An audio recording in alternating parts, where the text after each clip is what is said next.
So more than the problem, it is our reaction to the problem that is a concern, and that is what causes chaos in our life. There's a very good theory about self-development, and which is the cockroach theory. And the story goes that a couple of women are having coffee at a cafe, where from somewhere a cockroach just flies in and lands on one of the lady's shoulders, and she goes hysterical and she panics and she's desperately trying to get rid of the cockroach.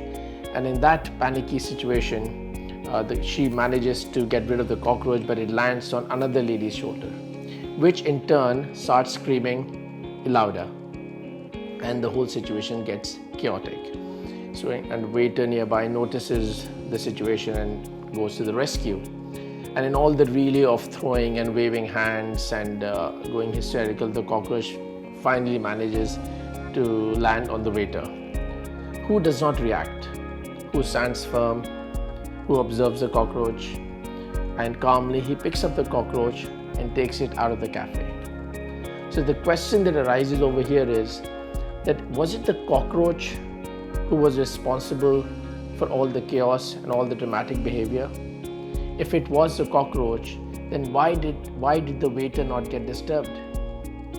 The theory says that it is actually not the cockroach that is responsible for the chaos, but the inability of the people to deal with the disturbance caused by the cockroach that creates the chaos.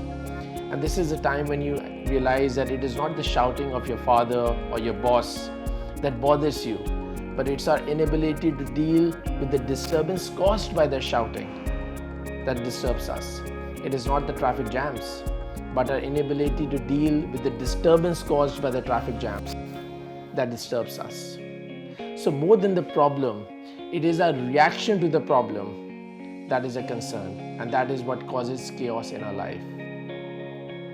So we must learn not to react to situations, but we must respond to them. The women reacted, whereas the waiter responded. And that was the difference. Remember, reactions are instinctive, whereas responses are always well thought of. Another way to put it is that a happy person is not because everything is right in his life.